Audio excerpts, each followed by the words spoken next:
रुक करेंगे बड़ी खबर की ओर। पटना से बड़ी खबर, गर्दनीबाग में धरने पर बैठी सैकड़ों महिलाएं, आईसीडीएस की सैकड़ों महिलाएं धरना दे रही हैं और अपनी मांगों को लेकर के महिलाएं धरना दे रही हैं। आंदोलनकारी महिलाओं का सरकार पर आरोप है।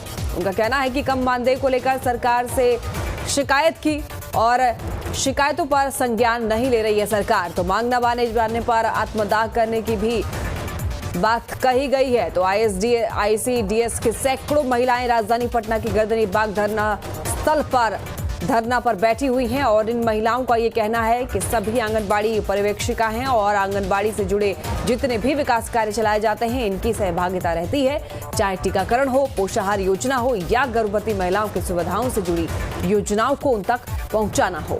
उनका कहना है कि हम मुस्तैदी से अपनी जिम्मेदारी निभाते हैं, लेकिन हमारा मानदेय बेहद कम है और हम इस बात को लेकर के सरकार के सामने भी कई बार शिकायत रखी है, लेकिन सरकार बात नहीं मान रही है। वहीं नाराज महिलाओं का कहना है कि अगर सरकार उनकी बात नहीं मानेगी तो वो आत्मदाह पर भी विवश होंगी। तो राजधानी में आंदोलनकारी महिलाओं से बातचीत के हमारे संवाददाता रितेश मिश्रा ने, वो भी आप देखिए। इस वक्त मौजूद है हम गर्दनीबाग धरना स्थल पर और देखिए कि यहाँ पर सैकड़ों महिलाएं मौजूद हैं और ये सरकार विरोधी नारा लगा रही हैं। दरअसल ये सारी जो महिलाएं हैं ये बिहार राज्य आईसीडीएस महिला पर्यवेक्षिका और कर्मचारी संघ से जुड़ी हुई हैं और इनकी नाराजगी है। क्या कुछ नाराजगी है सरकार से, क्या डिमांड है इनकी, सीधे हम जो इनके अध्यक्ष हैं उनसे बात करते हैं। क्या कारण है कि आप लोग यहाँ धरना स्थल पर बैठी हुई हैं, क्या नाराजगी हो गई? नाराजगी नहीं, हम लोगों की ये मांग है कि सरकार ने जो नियम बना रखा है, सामान्य प्रशासन विभाग के द्वारा जो एक पत्र आया है, संकल्प आया है, जिसमें संविदा कर्मी के मानदेय निर्धारण का जो नियम बनाया गया, उस नियम के अनुकूल हम लोगों का मानदेय का निर्धारण किया जाए। इस मांग को लेकर के हम लोग पिछले कई महीने से जो है हम लोग वार्ता और पत्र के माध्यम से हम लोग अपनी मांग को रख चुके हैं, लेकिन ना तो हमारी विभाग सुन रही है, ना ही हमारी सरकार सुन रही है, जिसके कारण कि हम लोग बाध्य होकर के आज 3 दिन के भूख हड़ताल पर यहाँ बैठे हुए हैं। क्या क्या आप लोग की जिम्मेदारी रहती है, आप जो आपका कार्य है, कहाँ कहाँ पर आप लोग संचालित करती हैं और क्यों नाराजगी?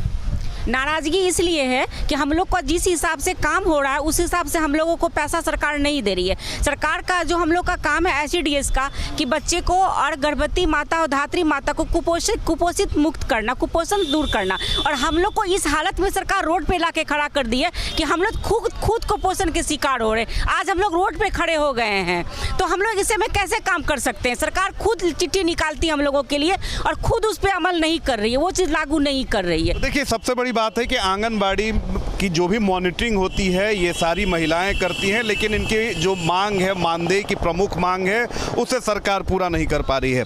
ये बताइए कि प्रमुख काम आप लोग का क्या है, कितना असर पड़ रहा है? आप आज यहाँ धरना पर बैठी हैं तो कितना असर पड़ रहा है?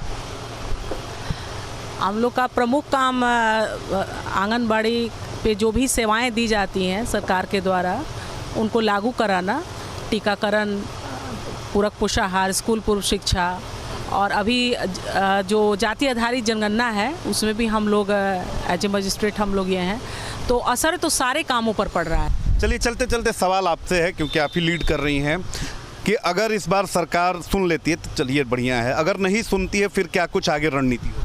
हमारी रणनीति यहाँ ये है कि 3 दिन का भूख हड़ताल पर हम लोग बैठे हुए हैं। अगर विभाग हमारे मांग को पूरा नहीं करती है तो हमारा चौथा दिन का प्रोग्राम 27 तारीख को जो है वो निदेशालय घेराव का है। पूरे बिहार की महिला पर्यवेक्षिका हम लोग वहाँ निदेशालय का घेराव करेंगे।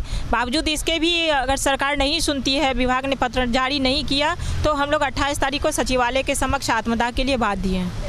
देखिए, सबसे बड़ी बात है कि जितनी भी महिलाएं हैं गांव में, जो भी महिलाओं के लिए विकास कार्य चलते हैं उसमें बढ़ चढ़कर ये हिस्सा लेती हैं, लेकिन इनकी अपनी नाराजगी है, अपनी डिमांड है। अगर सरकार इनकी मांग नहीं मानती है तो फिर ये धरना आगे भी देंगी और आगे भी सरकार के खिलाफ हल्ला बोल करेंगी। वीडियो जर्नलिस्ट राकेश के साथ रितेश मिश्रा, न्यूज़ नेशन, पटना।